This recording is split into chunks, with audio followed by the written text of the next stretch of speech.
পারতাম। এখানে কোনো ছিল না, ডাক হতো না, মানুষ অল্প পয়সায় খেয়া পার হতে পারত। আপনারা জানেন সাংবাদিক বন্ধুগণ এবং প্রশাসনের লোকেরা, চরমনাইয়ের দ্বীপ, আমাদের এখানের মানুষ খুবই গরিব, চারদিকে ভাঙ্গন। আর এই বেলথালা খেওয়া ঘাট থেকে চরমনাই মানুষই বেশি পার হয়। এরা গরিব মানুষ প্রতিদিন শহরে কাজের জন্য যায়।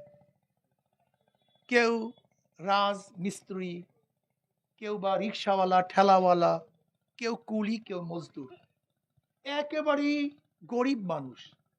আপনারা দেখেছেন এই পাশে আশ্রয়ন, আশ্রয়নে কারা থাকে? সব গরিব মানুষগুলি থাকে।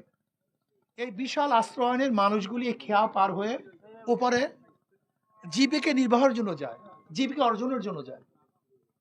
অথচ দেখা যায় খেয়ার মধ্যে 10 টাকা, যাইতে 10 টাকা, আসতে 10 টাকা। যদি গাঠা নিয়ে যায়, একটা সাইকেল নিয়ে যায়, একটা হুন্ডা নিয়ে যায়, হুন্ডা ভাড়া কত? 30 টাকা হুন্ডা ভাড়া দিতে হয়। তাহলে একটা মানুষ যদি শুধু যাওয়ার জন্য আসার জন্য 30 এবং 30-60 টাকা দিতে হয়, তাহলে সে কামাই করবে কি? 2 কেজি চাউলের দাম।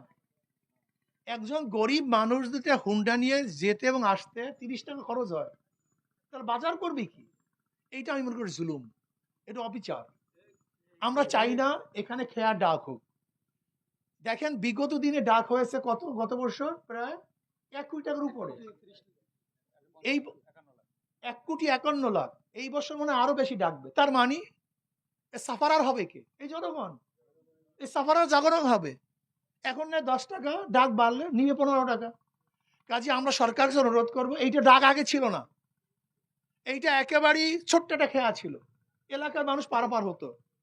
কিন্তু এখন এখানে আলহামদুলিল্লাহ ভালো জমজমাট হওয়ার কারণে সরকার যদি আমাদের উপরে অবৈধভাবে এই জনগণ, গরিব জনগণের উপরে টাকা চাপিয়ে দেয়, এইটা আমি মনে করি জুলুম। আমরা চাই না। আমরা এলাকাবাসী এখানে দাঁড়িয়েছি, আপনি দেখেন, আমরা ইচ্ছা করলে মাইলকে মাইল এখানে মানববন্ধন করতে পারতাম। রোজার দিন আমরা কাউকে কষ্ট দেইনি, আমরা বেশি মানুষকে কষ্ট দিইনি রোজার দিন, যেহেতু ইফতারের সময় চলে আসছে। এর জন্য আমি সরকারকে বলবো, আমরা অনুরোধ করব, আশা করব, যেন গরিব মানুষের দিকে তাকিয়ে কমপক্ষে এই ডাককে মওকুফ করা হোক।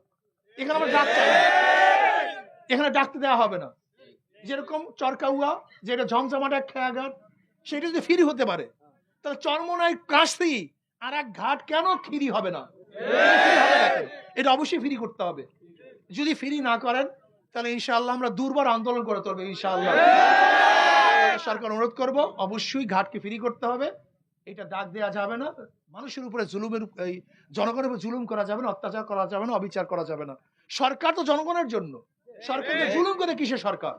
কাজে অন্তর্বর্তী সরকারকে বলবো, এই জুলুম থেকে আমাদের চরমনাই ইউনিয়ন মানুষ বা সমস্ত স্তরের মানুষ যেন নিরাপত্তা লাভ করতে পারে, সেই ব্যবস্থা যেন সরকার করে, এই আশা আমরা করবো ইনশাআল্লাহ। আল্লাহ আমাদের সবাইকে আমাদের দাবি পালন করার তৌফিক দান করেন। আল্লাহুম্মা আমিন। রব্বানা যালামনা আনফুসানা ওয়া ইল্লাম তাগফির লানা ওয়া তারহামনা লানাকুনান্না মিনাল খাসিরিন। আল্লাহ জনগণের সেবা করার তৌফিক দান করেন। আল্লাহ জনগণ যেন অল্প পয়সায় পার হতে পারে সেই ব্যবস্থা আপনি করে দেন। এই ঘাটকে আপনি ডাক মুক্ত করে দেন। রমজান মাসকে আপনি কবুল করে নেন। রমজান মাসে ইবাদত করার তৌফিক দান করেন। রব্বিরহামহুমা কামা রাব্বায়ানি সগীরা। সুবহান রাব্বিকা রাব্বিল ইজ্জাতি আম্মা ইয়াসিফুন, সালামুন আলাল মুরসালিন, আলহামদুলিল্লাহ। আসসালামু